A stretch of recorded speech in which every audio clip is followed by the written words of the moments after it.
ፍጡር ቤዛ መሆን አይችልም። ይግባችሁ። ቤዛ ማለት ስለሌላ ተላልፎ መሰጠት ማለት ነው። ነይ ነይ እምዬ ማርያም ቤዛ ነሽ አሉ ለዓለም። እመቤታችን ቤዛ አይደላችም። ቤዛ ልጇ ነው። አትደንግጡ። ቆይ እንትን ቴዎድሮስ መድኃኒት ቤት፣ አስቴር መድኃኒት ቤት ሲባል አይቆጡ። እስቲ ሂድና እዚያ ባለ መድኃኒት አቤት ኢየሱስ ብቻ ነው መድኃኒት፣ ይሄን ዝጋ በለው እስቲ ሂድና። እሱማ ናትክን ይልሃል። እመቤታችን ስለማትልህ ትሳደባለህ ማለት ነው። እኮ ይገርማል። ፓስተሩን ራሱን ተሻለ ብትሉት መድኃኒት ውጭ ተሽሎኛል ይላል።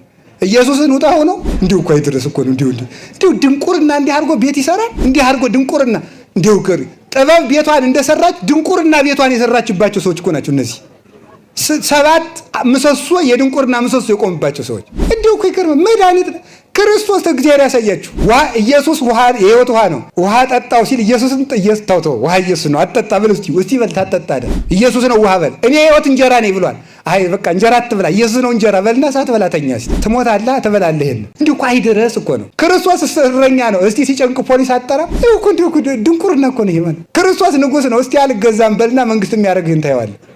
ንጉሴ ክርስቶስ ብቻ ነው በልና የጸጋለ የባህር ያለ ክርስቶስ ብርሃን ነው። እስቲ ባትሪ ያልበው ሆድና እንቅፋት ወግሮ ሲጥል እንዲሁ እኮ ነው። የድንቁርና አይደለም ድንቁርና እኮ ነው። ሁሉ ክርስቶስ በተጠራበት ስም እንኳን እናቱ ፀሐይ ተጠርታበታለች። እሱ ብርሃን ነው። ፀሐይ ባቅሞን ብርሃን ናት። ላቅሞ ባትሪ ባቅሞ ባትሪ ኮከብ ብርሃን ተብሏል። ተመልከቱ ማለት እኔም አባ ተባልኩ እግዚአብሔርም አባ። ይገርማል እኮ አይከፈውስ አባ ብለን የምንጠራበትን የልጅነት መንፈስ ሰጠና አይተባለ።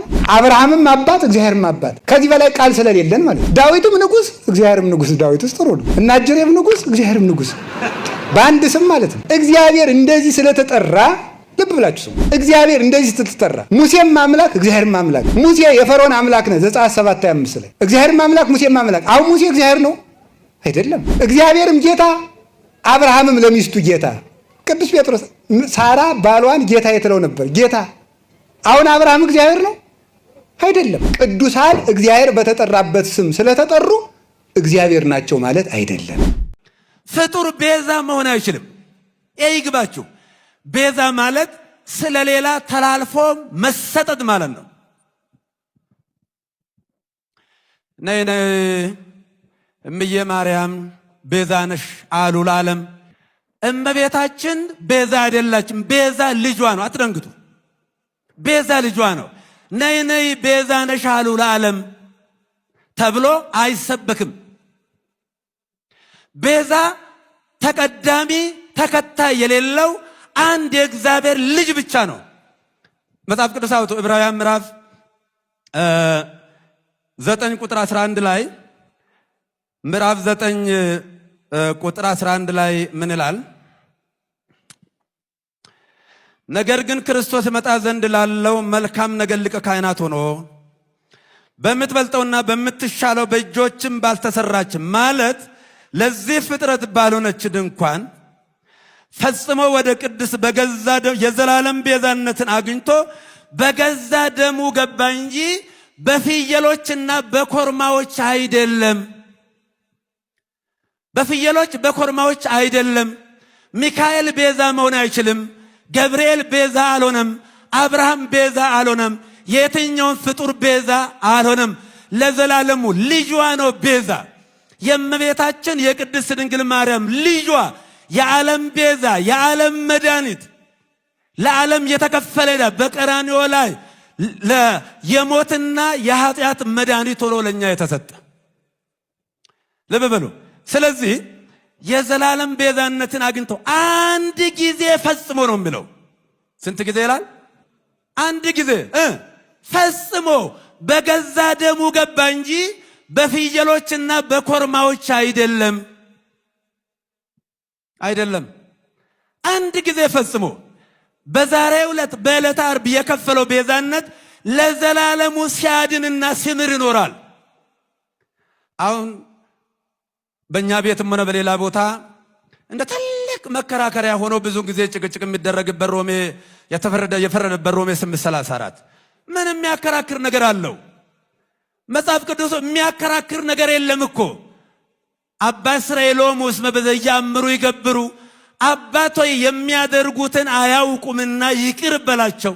በሉቃስ 23 ቁጥር 34 ላይ ይሄ የተናገረው ይቅርታና የምልጃ ቃል ለዘላለሙ ሲያድን ይኖራል።